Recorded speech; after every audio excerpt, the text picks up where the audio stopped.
हाँ। ने दिखाया है कि अन्नपूर्णा माता से शंकर भगवान ने भिक्षा ले रहे हैं। हाँ जी, उसका बेहद का क्या अर्थ है? उसका बेहद का अर्थ ये है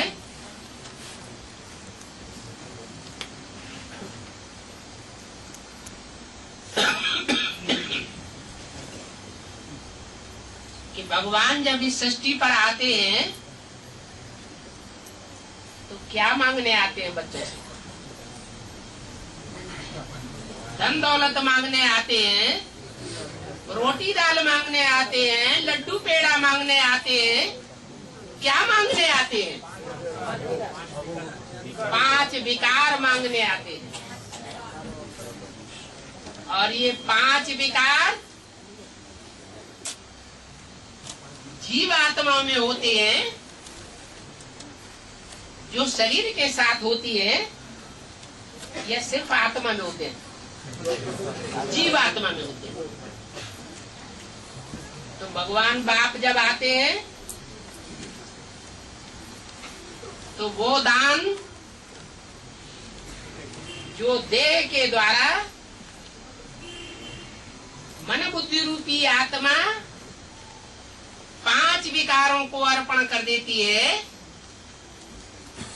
जिसके लिए मुरली में बोला है शरीर भी देह भी पूरा अर्पण करना पड़े। माने देह का या शरीर का कोई भी अंग ऐसा न रह जाए जो भगवान के प्रति पूरा अर्पण हुआ न हो।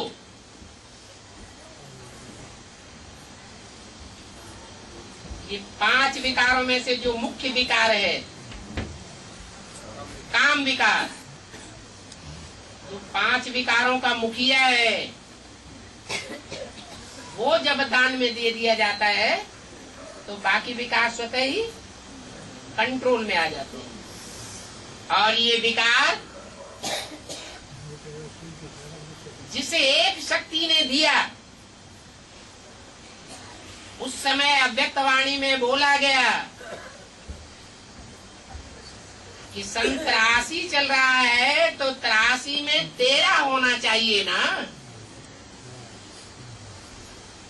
या सन 83 तक कोई भी ब्रह्मा कुमारी सरेंडर नहीं हुई थी?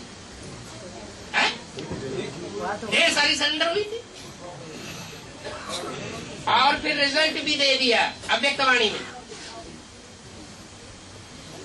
पंजाब की धरणी कन्यादान में सबसे आगे चली गई। इससे क्या साबित हुआ? क्या साबित हुआ कि 83 से पहले सरेंडर होने वाला भी था नहीं कोई, और सरेंडर कराने वाला बाप भी पहले नहीं प्रत्यक्ष हुआ किसी को कि किसके प्रति अर्पण करना है।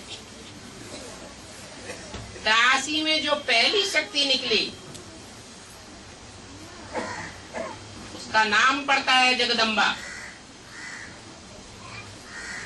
वही अन्नपूर्ण है। अन्न कोई रोटी दाल को नहीं कहा जाता है, जैसे जल ज्ञान को कहा जाता है। जल से आत्मा को ताकत नहीं आती है, सिर्फ जल खाए हुए अन्न को पचाता है, लेकिन अन्न से ताकत आती है। तो वो दान परमात्मा बाप के प्रैक्टिकल स्वरूप को पहले वो अन्नपूर्णा देती है। इसलिए चित्रों में दिखाया है